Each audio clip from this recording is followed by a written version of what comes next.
Everybody won't have the same taste in what anime they think is good or bad. It's kind of rare to even have that.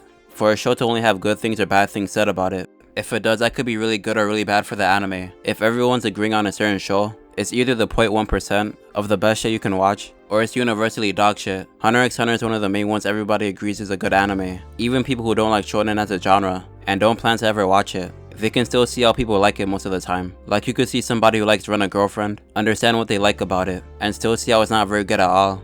Like in any way. No matter how you put it, just as. It's so bad. There's only one important part.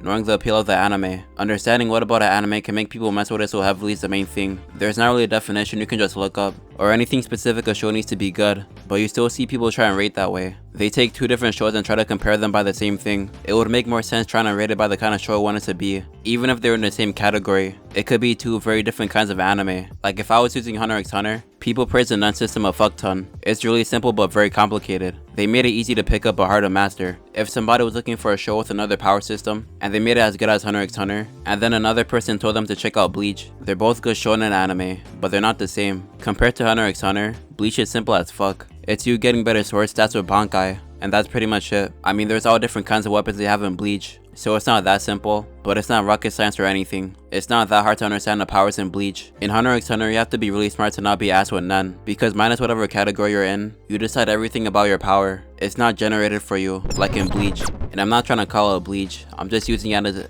as an example. Yeah. Trust me, bro. Trust me. If you fuck up your nun power, it could have a loophole that makes it useless, and then you're dead. But if you ask somebody who likes Bleach why they like it so much, they wouldn't be going on a rant about the power system and how good it is. Unless it's a copy-paste of another show, it's a case-by-case thing. But I still see a lot of people apply that logic to basically everything that they watch. The most common one that I see is that a show needs to be complicated or deep to be worth it. If that's what the show is going for, then no shit, yeah.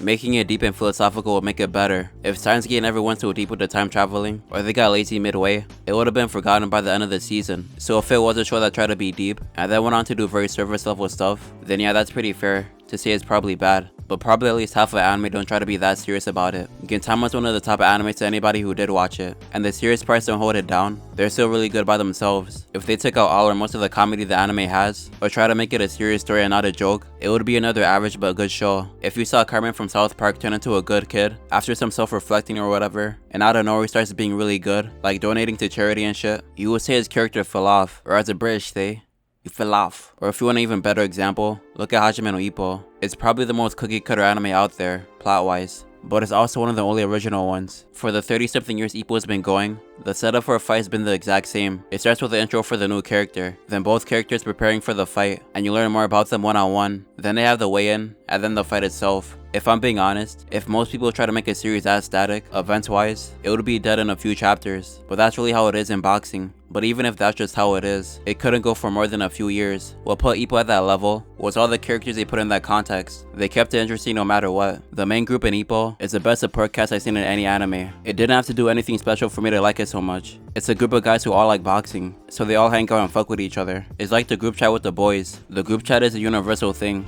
So if you know what I'm talking about, let's keep it at that, yeah. And they have every kind of personality in Ippo. The boxing matches all have the same climax, but they mix it up with the people who are fighting. You got the stoic reserved guys like Ricardo, or the people with hot tempers like Sendo, or some in the middle like Grado, who just see boxing as a tool to make money. Every fight technically is the same, but it depends on who's fighting. There's no fight that's the same in like 1300 chapters. Even if it's a character that comes back, if they're fighting somebody else, the whole tone of it can change. Hajime no Ippo felt no pressure to reinvent itself. They just kept refining what they were already doing, and it paid off long term. Like a month ago in another video, I was trying to put a word in for Bungo Stray Dogs, but it's also a good example for this video, when a show doesn't know what it wants to be, and I'm only talking about the first season. Season 2 going forward is when I think it gets good, but before that it was scattered around doing random side missions that ended up adding up to nothing. It wouldn't be a problem if it started like that, and made it clear that was what it was about, but that definitely wasn't what they were leading with. They started with something interesting, and then didn't continue it until season 2. Baki's another one. If you were looking at it from how good the writing is, you're probably trolling. But if you really were, like in another multiverse, the anime is pretty dog shit,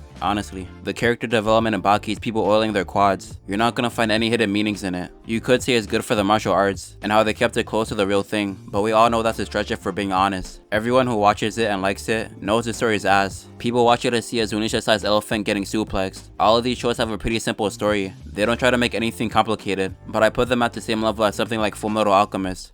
Brotherhood, and that's known for being symbolic and shit. Like Mustang losing his eyesight, it symbolizes him looking at too much ass. I think, something like that. It can be literally anything. If a show is trying to be something by doing a certain thing, and they're good at the thing they're doing, then it counts as being good, at least to me. If you enjoyed, go watch some other shit about anime. That's all to say though. Peace.